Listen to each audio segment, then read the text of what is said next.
ఆ న్యాయమూర్తులంటేనే తీవ్రమైన అసహ్యం వేస్తుంది. 4-5 ఏళ్ల పసిపిల్లలపై అత్యాచారం చేసి అతి కిరాతకంగా చంపిన దుర్మార్గులకు విధించిన మరణశిక్షను రద్దు చేసే న్యాయమూర్తులను ఎవరైనా ఏమాత్రమైనా సహించగలరా?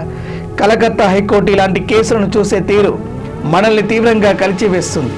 5 ఏళ్ల చిన్నారిపై అత్యాచారం చేసి దారుణంగా హత్య చేసినందుకు ట్రయల్ కోర్టు మరణశిక్ష విధించిన 2 రాక్షసులకు కలకత్తా హైకోర్టు న్యాయమూర్తులు జస్టిస్ దేబాంగ్ బసక్, జస్టిస్ మహమ్మద్ షబ్బీర్ రషీదీ మరణశిక్షను రద్దు చేస్తున్నప్పుడు వారి చేతులు ఎందుకు వణకలేదు? వారి మనసు ఎలా అంగీకరించింది? ఆ న్యాయమూర్తులు ఈ నేరాన్ని రేరెస్ట్ ఆఫ్ ది రేర్ అని అంగీకరించారు. కానీ సామాజికంగా వెనుకబడిన నేపథ్యాల నుండి వచ్చిన 2 వ్యక్తులను సంస్కరించవచ్చని టీఎంసీ ప్రభుత్వం చెప్పిన తరువాత వారిలో మార్పు రావడానికి అవకాశం ఉంది అనే వింత కారణంతో మరణశిక్షను యావజ్జీవ కారాగార శిక్షగా మార్చారు. వారి సామాజిక ఆర్థిక పరిస్థితులు, మానసిక ఆరోగ్యం మరియు జైలులో వారి మంచి ప్రవర్తన మరణశిక్ష విధించకుండా ఆపుతున్నాయని వారు పేర్కొన్నారు. అసలు ఇంతటి దారుణమైన నేరానికి పాల్పడిన వారిలో మార్పు వస్తుందని నమ్మడం ఎలా సాధ్యం? నిందితులు చాలా పేదవారు అని, వారిద్దరు స్లో లెర్నర్లు అని హైకోర్టు చెప్పబడింది. మొదటి వారి కుటుంబం చాలా పేదదని, సామాజికంగా వెనుకబడినదని, అతనికి గతంలో ఎలాంటి నేర చరిత్ర లేదని వాదించారు. రెండో వారు కూడా చాలా పేదవాడని, 1వ తరగతి వరకు చదువుకోలేదని, అతని తల్లిదండ్రులు కూలీలుగా పనిచేస్తున్నారని తెలియజేశారు. ఈ విషయాలన్నీ కోర్టు ఆదేశంలో కూడా ఉన్నాయి. అసలు పేదవారు, తక్కువ చదువుకున్న వారు, మానసికంగా సరిగా లేనివారు అయితే వారికి చిన్నారి బాలికపై అత్యాచారం చేసి హత్య చేసే హక్కు వచ్చిందా? ఇది ఎలాంటి వాదన?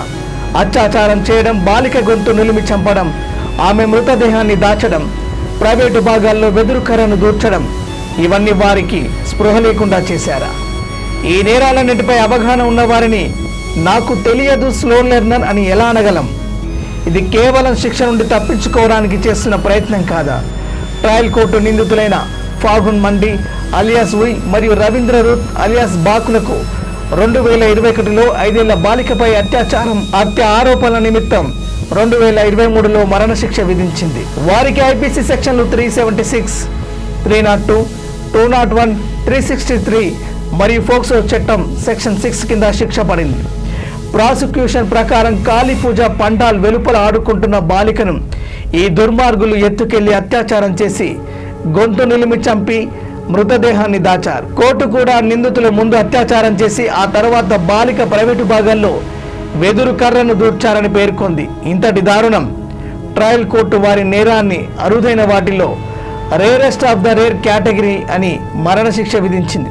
కానీ హైకోర్టు గొప్ప న్యాయమూర్తులు నిందితుల ఆర్థిక సామాజిక పరిస్థితులు మరియు రాష్ట్ర ప్రభుత్వ నివేదిక ద్వారా ఆధారంగా శిక్షను తగ్గించారు. స్పష్టంగా హైకోర్టు వారి నేరాన్ని అరుదైన వాటిలో అరుదైన వర్గంగా పరిగణించలేదు. ఇలాంటి అసహాయ బాలికలపై అత్యాచారం మరియు హత్య ప్రతి కేసులోనూ అరుదైన వాటిలో అరుదైన నేరంగా ఎందుకు పరిగణించకూడదు? హైకోర్టు న్యాయమూర్తులు నేరం జరిగిన తేదీ నుండి 60 సంవత్సరాల వరకు దోషులకు శిక్ష ఉపశమనం లేదా ముందస్తు విడుదల అర్హత ఉండదు అని, నేరం యొక్క తీవ్రత మరియు శిక్ష మధ్య సమతుల్యత ఉండాలని అన్నారు. కానీ ఈ వాదనల పసిపిల్లల భవిష్యత్తుకు భద్రతను ఎలా ఇస్తాయి? చాలా కేసులలో చూసినట్లుగా హైకోర్టులు మరియు సుప్రీంకోర్టులు చిన్న పిల్లలపై అత్యాచారం మరియు హత్య చేసిన వారిని ఉరిశిక్ష నుండి కాపాడటానికి కొత్త తర్కాలను వెతుకుతున్నాయి. ఇలా చేయడం మానవత్వానికి వ్యతిరేకంగా చేసే తీవ్రమైన నేరం. ఫోక్సో చట్టంలో మరణశిక్ష నిబంధన కేవలం అలంకరణ కోసం ఇవ్వబడలేదు. ట్రయల్ కోర్టులు దానిని అమలు చేస్తున్నాయి. కానీ హైకోర్టులు మరియు సుప్రీంకోర్టులు దానిని అణిచివేయడానికి ప్రయత్నిస్తున్నాయి. ఇది న్యాయానికి ద్రోహం కాదా? నిన్న ఢిల్లీ హైకోర్టు న్యాయమూర్తి గిరీష్ కత్పాలియా మైనర్లతో సమ్మతితో కూడా ఏర్పరచుకున్న సంబంధాలు చట్టబద్ధమైనవి కాదని అన్నారు. మైనర్లు ఒక ఒప్పందం చేసుకోవడానికి కూడా అనర్హులు కాబట్టి సెక్స్ కోసం సమ్మతిని కూడా ఇవ్వలేరు. అందుకే ఇది సరైన ఆలోచన. కానీ చాలా కోర్టులు ప్రభుత్వం సమ్మతి వయసును తగ్గించాలని పట్టుబడుతున్నాయి. ఇది మైనర్ల భద్రతకు ఎంతవరకు మేలు చేస్తుంది? బాధితులు కలకత్తా